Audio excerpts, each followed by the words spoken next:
선생님들 안녕하세요. 하늘쌤입니다. 요양보호사 시험 대비 핵심 문제 지문만 쏙쏙 골라서 함께 공부해 보도록 하겠습니다. 노인 학대에 대해서 공부해 보도록 하겠습니다. 노인 학대 유형에는요, 신체적 학대, 정서적 학대, 성적 학대, 경제적 학대, 방임, 자기 방임, 유기 이렇게 공부해 보도록 할게요. 노인 학대가 의심만 되어도 또는 노인 학대 행위자를 발견했을 때 우리 요양보호사 선생님들은요, 노인보호 전문기관에 신고하셔야 됩니다. 네, 노인 학대 신고 의무자라는 것 기억해 주시고요. 네, 신고하지 않으면 500만 원 이하의 과태료를 물게 된다는 것 함께 기억하시면 되겠네요. 첫 번째로 신체적 학대를 보도록 하겠습니다. 신체적 학대는요, 물리적인 힘이나 도구를 이용해서 노인에게 신체적 손상, 고통, 장애 등을 유발하는 행위를 말합니다. 그래서 학대의 행위를 눈으로 한번 읽어보세요. 노인을 폭행한다든지 노인을 제한된 공간에 강제로 가두거나 노인의 거주지 출입을 통제하는 것.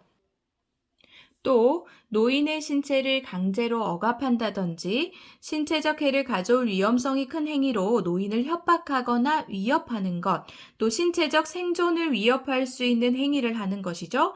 가스, 난방, 전기, 수도, 식사, 음료 등을 단절시키는 것이 포함됩니다. 또 약물을 사용해서 노인의 신체를 통제하거나 저해하는 것도 신체적인 학대가 되고요. 노인이 원하지 않거나 수행하기 어려운 노동을 하게 하는 것 또한 신체적인 학대에 포함이 됩니다. 다음은 정서적 학대입니다. 비난, 모욕, 위협, 협박 등의 언어 및 비언어적 행위를 통해서 노인에게 정서적으로 고통을 주는 것입니다. 그래서 학대 행위 보시면은요, 노인과의 접촉을 기피합니다. 무시하고 반응을 보이지 않는 것, 또 일상생활을 타 가구원과 별도로 하게 하는 것, 또 노인의 사회관계 유지를 방해합니다. 친구나 친지들과 만나거나 방문하는 것을 싫어하거나 없는 사람 취급하는 것, 경제활동을 저해하는 것, 이성교제를 방해하는 것이죠. 또 노인을 위협, 협박하는 언어적 표현이나 감정을 상하게 하는 행동 등을 말합니다. 요구를 무시하고 고함을 지르거나 욕을 하는 것, 비웃거나 조소를 하고 재앙을 가져오는 사람 취급하는 것, 또 노인과 관련된 결정사항에서 의사결정 과정에서 소외시키는 거죠. 그래서 거치 결정에서 노인을 배제하거나 집안 경조사에 참여시키지 않는다. 이러한 것들이 경제적인 학대입니다. 세 번째로 성적 학대인데요. 성희롱, 성추행 등 노인의 의사에 반해서 강제적으로 행하는 모든 성적 행위가 성적 학대입니다. 그래서 사람들이 보고 있는데도 노인의 성적 신체 부위를 드러내고 옷이나 기저귀를 교체하는 것, 목욕을 시키는 것, 신체를 빗대어서 혐오감을 주는 언행을 하는 것, 이러한 것도 성적인 학대에 포함이 됩니다. 네 번째로 경제적 학대인데요. 경제적 학대는 노인의 자산을 당사자의 동의 없이 사용하거나 노동에 대한 합당한 보상을 하지 않는 행위를 말합니다. 그래서 노인의 소득 및 재산, 임금을 가로채거나 임의로 사용하는 것, 또는 노인의 재산에 관한 법률적인 권리를 침해하는 행위를 말하고요. 노인의 재산 사용 또는 관리에 대한 결정을 통제하는 걸 말합니다. 그래서 노인 명의의 재산을 불법적으로 소유하려고 협박하거나 혹은 노인 부양을 전제로 재산 상속을 약속받았거나 재산을 증여받았는데 부양 의무를 이행하지 않는 것, 이러한 것들이 경제적인 학대에 포함이 됩니다. 다음은 방임입니다. 방임이라고 하는 것은요, 대상자 거주지 안에서 방치되는 걸 말하는데요. 부양 의무자로서의 책임이나 의무를 거부, 불이행하거나 포기해서요, 노인에게 의식주 및 의료를 적절하게 제공하지 않는 행위를 말합니다. 그래서 거동이 불편한 노인의 의식주 등 일상생활 관련 보호를 제공하지 않는 거죠. 그래서 배변 처리가 어려운 노인을 방치한다든지 심각한 질환, 치매가 있는 노인에게 홀로 거주하게 한다든지 안정된 주거 공간을 제공하지 않고 떠돌게 한다든지 또는 경제적 능력이 없는 노인의 생존을 위한 경제적인 보호를 제공하지 않는 걸 말합니다. 그래서 기본적 생존을 위한 생활비를 지원하지 않거나 중단한다든지 사회적인 활동, 용돈, 종교 활동비, 경조사비 등 이러한 경제적인 지원을 제공하지 않는다든지 의료적인 보호를 제공하지 않는 걸 말해요. 그래서 필요한 보장구인 틀니, 돋보기, 지팡이, 휠체어 등과 의료적인 처치를 제공하지 않아서 거부, 방해하거나 소홀히 하는 것이 방임에 속하게 됩니다. 다음은 자기방임입니다. 자기방임은요, 나 스스로를 방치해버리는 거죠. 그래서 노인 스스로 의식주 제공 및 의료처치 등의 행위를 포기해서 사망에 이르게 되는 경우를 말합니다. 그래서 노인 자신이 의료처치 또는 약 복용 등 의사의 지시에 따른 치료 행위를 거부한다든지 노인 스스로 생존을 위해 필수적인 의식주와 관련된 행위를 거부하면서 생명이 위협을 받게 되고요. 또 노인이 자살을 시도하는 것, 이러한 것들이 자기 방임입니다. 7번째 유기입니다. 유기는요, 유기견 생각하시면 쉬우실 거예요. 유기견이 무엇이죠? 버려진 강아지죠. 그래서 스스로 독립할 수 없는 노인을 격리하거나 방치하는 행위를 유기다라고 이야기합니다. 그래서 현대판 고려장이라고도 볼 수 있는데요. 연락을 두절하거나 왕래하지 않는 것, 시설이나 병원에 입소시키고서 연락과 왕래를 두절하는 것, 또는 낯선 장소에 버리는 것, 배외 노인에 대해서 부양 의무자가 부양 의무 이행을 거부하는 것을 말하고요. 또는 시설에서 입소한 노인이 그 입소 비용을 미납했다라는 이유로 보호자하고 연락이 되지 않아도 그냥 시설 밖으로 이렇게 나가게 하는 것, 이러한 것들이 유기에 해당이 됩니다. 자, 노인보호 전문기관인데요. 노인학대 사례의 신고 접수, 신고된 시설 학대 사례에 대한 개입을 하고요. 시설의 학대 사례 판정에 대한 자문을 하고요. 학대 사례에 대한 사례 관리 절차 지원 등을 하는 기관입니다. 그래서 노인 학대가 의심만 되어도 노인보호 전문기관에 신고해야 된다. 네, 지금까지 노인의 인권에 대해서 알아봤고요. 이제는 요양보호사의 인권에 대해서 알아보도록 하겠습니다. 노인의 인권도 너무나도 중요하지만 우리 요양보호사 선생님들의 인권은 더욱 소중하다라고 말할 수 있습니다. 왜냐하면 따뜻한 마음으로 이렇게 어르신들을 돌보아 주시는 분들이시기 때문에 더 소중하다라고 말씀드리고 싶네요. 요양보호사의 기본적인 인권 항목은요, 평등권, 노동권, 자유권이 있습니다. 또 요양보호사의 인권 보호를 위한 지방자치단체의 역할이 있는데요. 신분상의 불이익과 근무 조건상 차별을 받지 않도록 조치해야 되고요.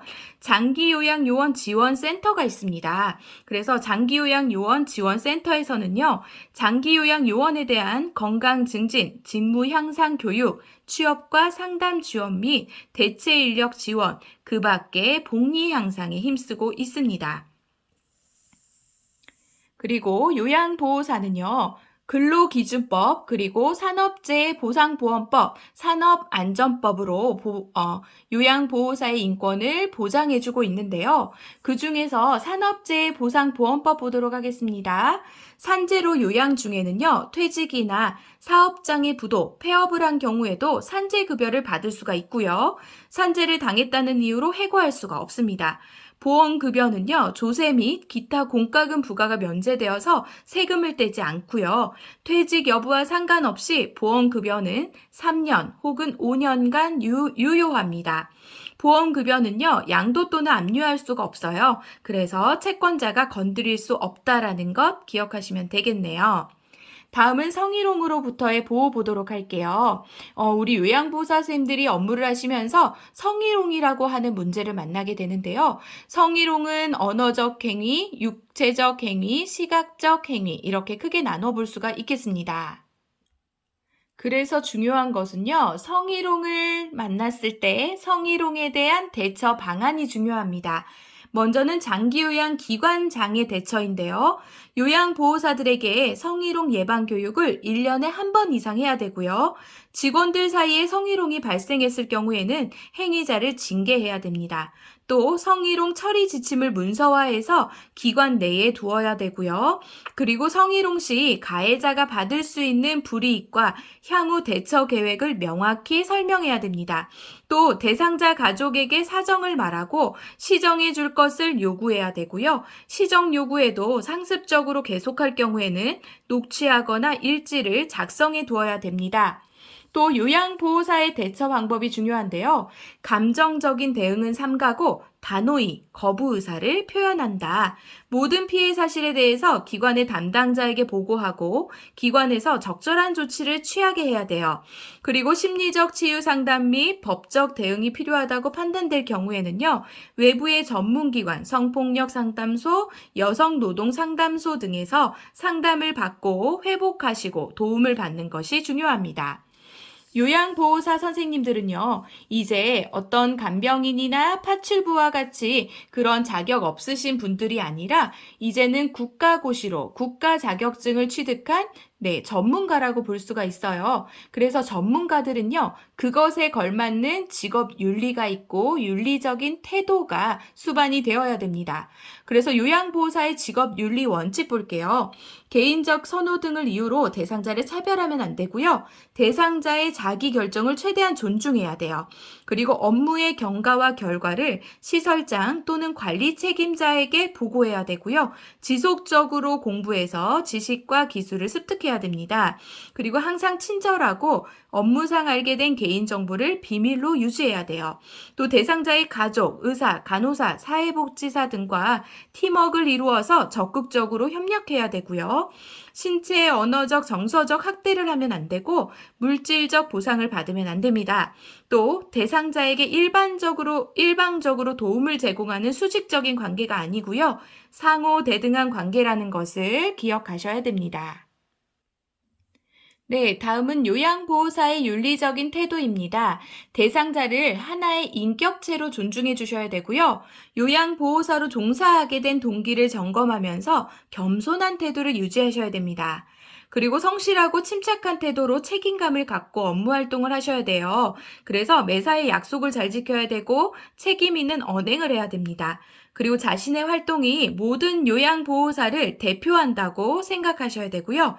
그 다음 네 번째로는 상호 협조하는 태도 및 조화를 이루려는 자세를 가지셔야 되고 지속적으로 학습하고 자신을 개발해야 됩니다. 그리고 친절하고 예의 바른 태도, 바른 몸가짐, 언어 생활을 하려고 노력해야 돼요.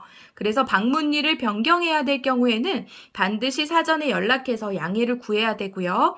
방문 시 대상자가 없으면 방에 들어가지 않습니다. 그리고 다음 방문 시간을 적어서 메모를 남겨두셔야 되고요.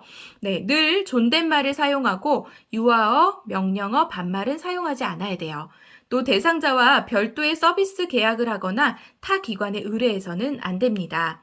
그리고 7번째, 사고 발생 시에는 즉시 시설장과 관리 책임자에게 보고하셔야 되고요. 그리고 전문가의 진단이 필요한 사항이라면 요양보호사가 판단하거나 조언하면 안 된다라는 것 기억해 주시면 되겠습니다. 요양보호사가 법적, 윤리적인 책임의 행위, 하지 말아야 될 행위가 있는데요.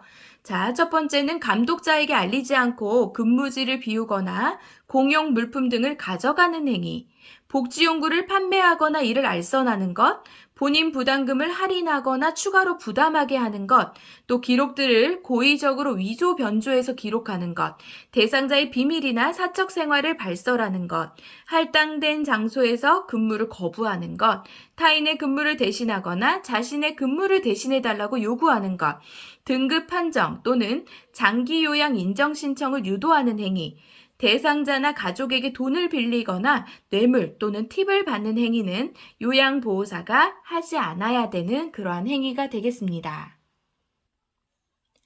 법적 소송에 휘말리지 않기 위해서 다음을 준수해야 되는데요. 대상자의 권리를 보호하고 서비스 제공 시에는 대상자의 욕구를 파악하고 정해진 원칙과 절차에 따라서 서비스합니다. 또 대상자의 상태 변화를 세심하게 관찰하고요. 이것을 정확하게 기록하는 게 필요해요. 또 제공해야 될 서비스 내용 및 방법이 확실하지 않을 때는 도움을 요청해야 되고요. 대상자가 학대를 받는다고 의심되는 경우에는 보고하거나 신고해야 되죠. 또 대상자의 권리를 보호해야 됩니다. 자, 몇 가지 예를 한번 볼게요. 자, 대상자가 본인 부담금을 면제해달라고 하는 경우에 어떻게 해야 될까요?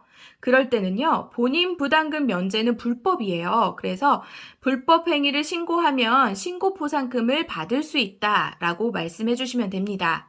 또 가족 요양보호사가 부정수급을 한 경우에는요, 본 제도가 더 이상 퇴색되지 않고 본래의 취지에 충실하도록 노력해야 됩니다.